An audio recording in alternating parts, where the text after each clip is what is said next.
న్యూఢిల్లీలోని హైదరాబాద్ హౌస్ లో సంయుక్త విలేకరుల సమావేశంలో ప్రధాని మోదీ రష్యా అధ్యక్షుడు పుతిన్ పాల్గొన్నారు. లైవ్ లో చూద్దాం. और आगे भी रहेगा। आतंकवाद के विरुद्ध लड़ाई में भारत और रूस ने लंबे समय से कंधे से कंधा मिलाकर सहयोग किया है। पहलगाम में हुआ आतंकी हमला हो या क्रोकस सिटी हॉल पर किया गया कायरतापूर्ण आघात, इन सभी घटनाओं की जड़ एक ही है।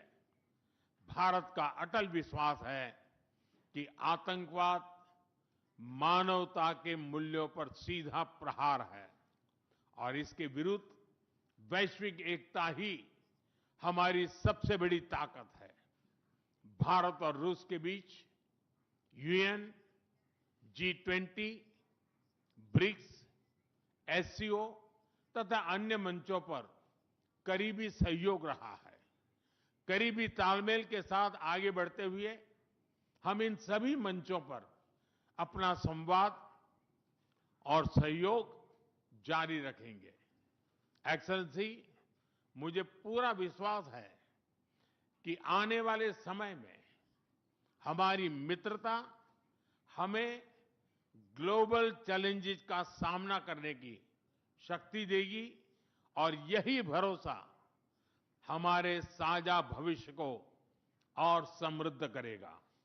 मैं एक बार फिर आपको और आपके पूरे डेलीगेशन को भारत यात्रा के लिए बहुत बहुत धन्यवाद देता हूं। स्पासिबा।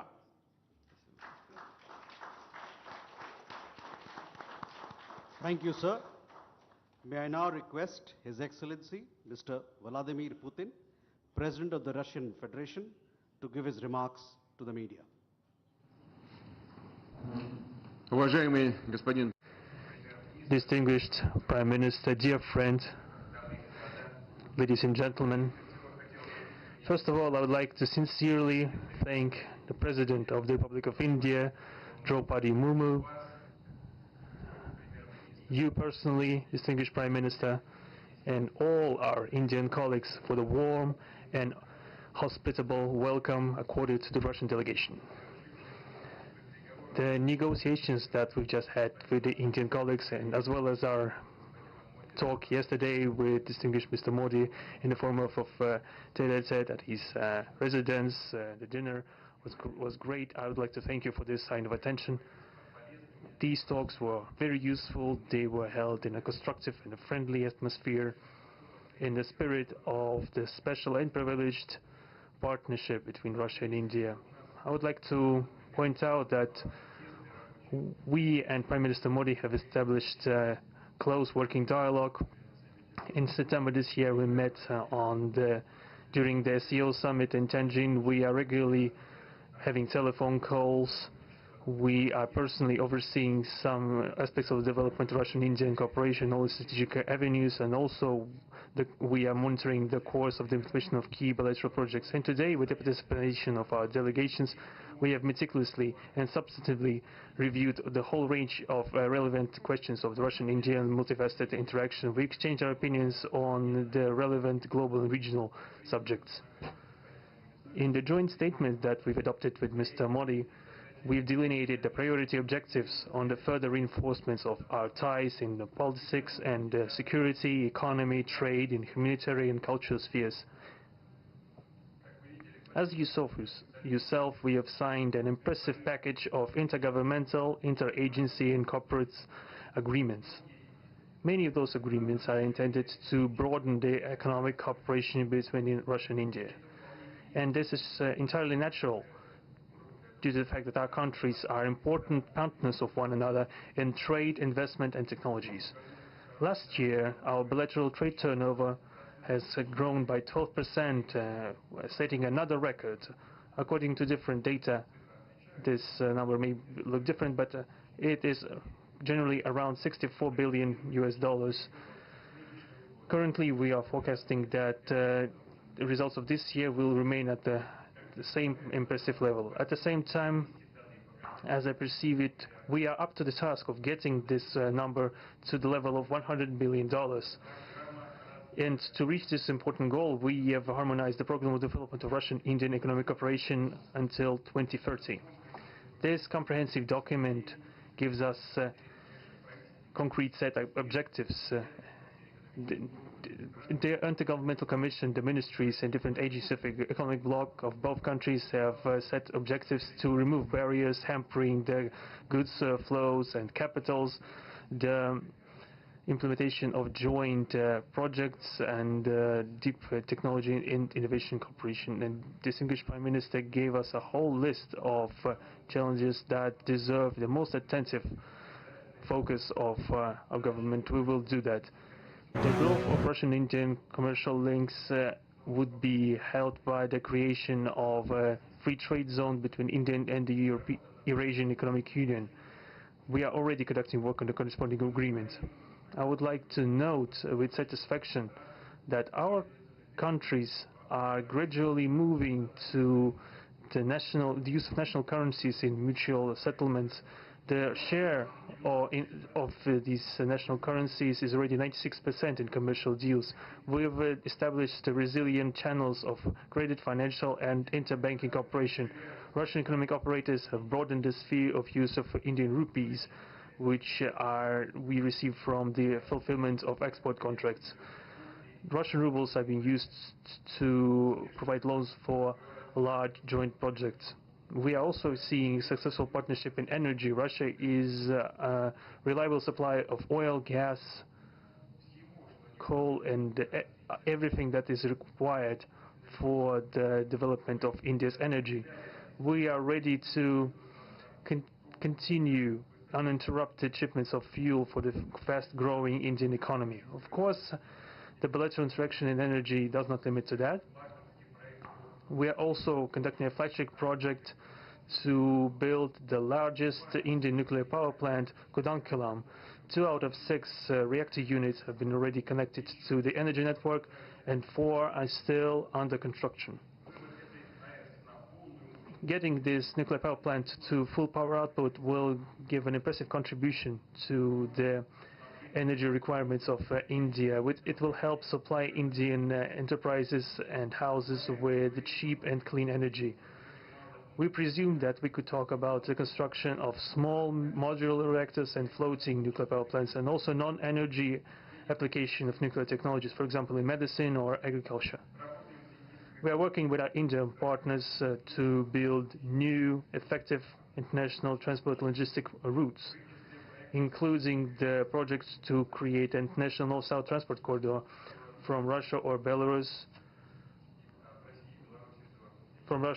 and Belarus to the Indian Ocean coast.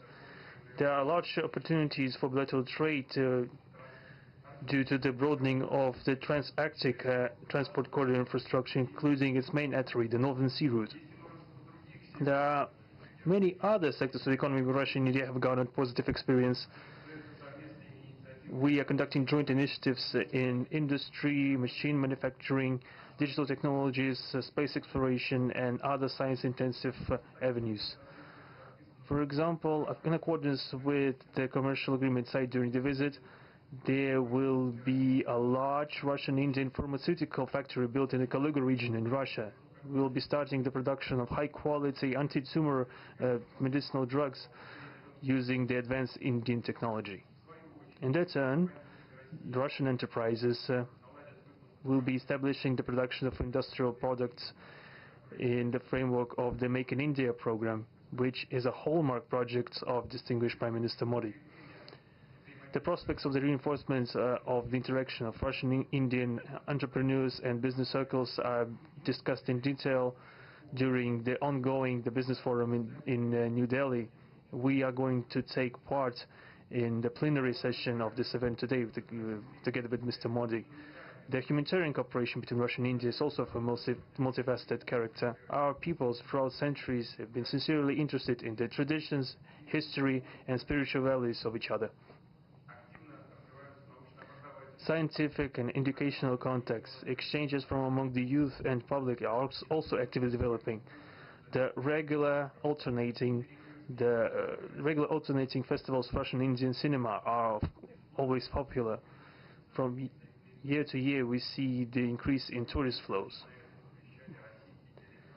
Today, the Russian TV channel RT starting its broadcast in India. The new channel will undoubtedly help the Indian audience to better know Russia and Russians, and also to receive an objective information regarding what is going on in our country today. While discussing the key global and regional problems, we have confirmed the consonance between the positions of our countries. Russia and India are conducting independent and self-sufficient foreign policy together with our like-minded countries in BRICS and SCO, and from among other countries of the global majority. We are promoting the processes of forming of a more just and democratic multipolar world order. We are defending the main principles of the international law enshrined in the Charter of the UN. Among them, the right of any country for its own way of development and the preservation of their cultural civilizational identity, respect for sovereignty, careful balance of interests of all participants of the world community. As state founders of the BRICS, Russia and India have done a lot of things, and continue to do more to increase the authority of the organization. As you know, next year India will assume the chairship in the BRICS. We will provide all necessary assistance to our Indian friends in the work on the relevant BRICS agenda. I would like to point out Russia and India are traditionally closely cooperating in the military technical sphere.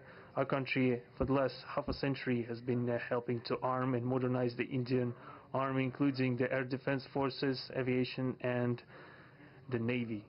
In general, we are undoubtedly satisfied with the results of the negotiation we just had. We also, ahead of us, we have the meeting with the President of India, Madam Murmu.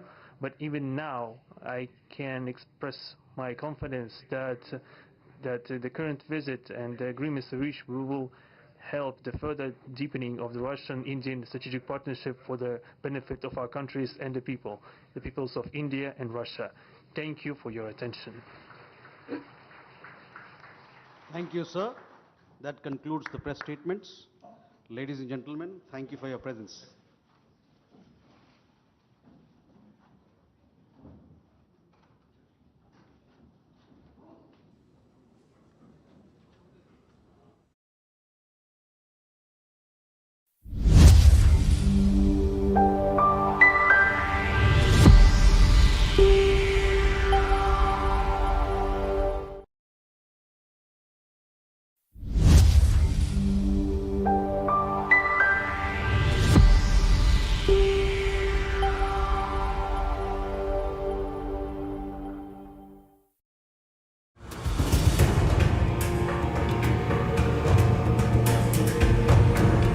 UP పోలీసులు ఓ ఇంటిపై దాడి చేశారు. అక్కడున్న scene